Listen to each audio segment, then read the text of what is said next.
Live from the Times Now studio, you're watching the News Hour. Very upset with this stereotyping is Shabana Azmi, whose family comes from Azamgarh originally. Shabana Azmi, you went on record, you were quoted in the press as saying that you were upset with the stereotyping around Azamgarh. Your take on this terror tag given to Azamgarh, especially post all these blast arrests?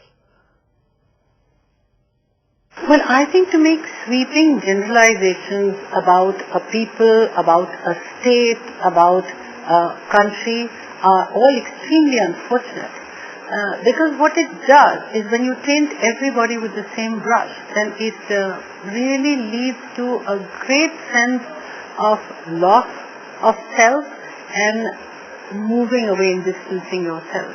Because we have to remember that the population of Azamgarh is around 40 lakhs.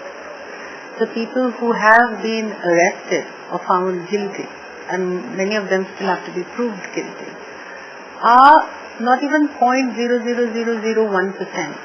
So I'd like to ask whether there is any place in India or even in the world where 0.0001% people are not found to be criminal. Does that mean we'll call all of India criminal? Does it mean we'll call the entire world criminal? So we have to move very carefully. There can be no two opinions that the guilty must be punished in the severest form possible after they have been duly found guilty. That's very important. But to paint an entire district is, for me, very, very painful because I come from there and my father, Kafi Azmi, is a much respected person in Azamgarh and has done a lot for Azamgarh.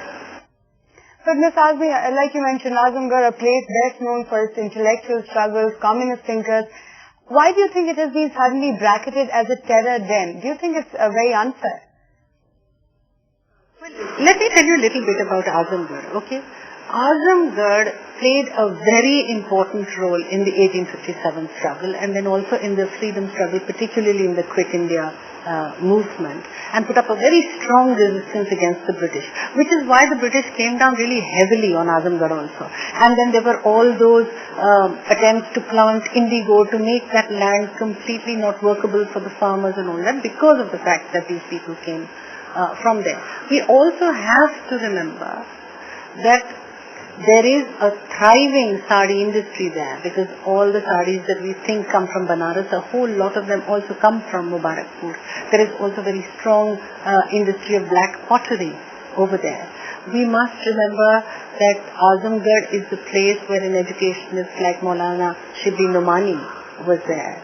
Sarju Pandey, the great leader, Kafi Azmi, Maulana Wahiduddin, who is considered the more reasonable face of the Muslim clergy.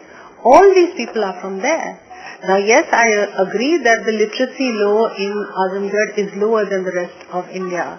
But there's also a very interesting fact that comes out when we are collecting statistics, and which is that our country is under the siege of a mindset that leads to great female feticide, because of sex selection methods, etc. The gender ratio is alarmingly falling down, whether it's Haryana, Punjab, Gujarat or Mumbai even.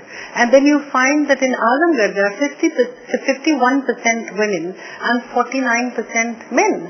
So there is something there that we need to look at very carefully. That's true. Shabana Azmi, I agree with you that low social indices are perhaps the root cause of the problem, but also agree with you there that you need to act with a tough hand after identifying the accused.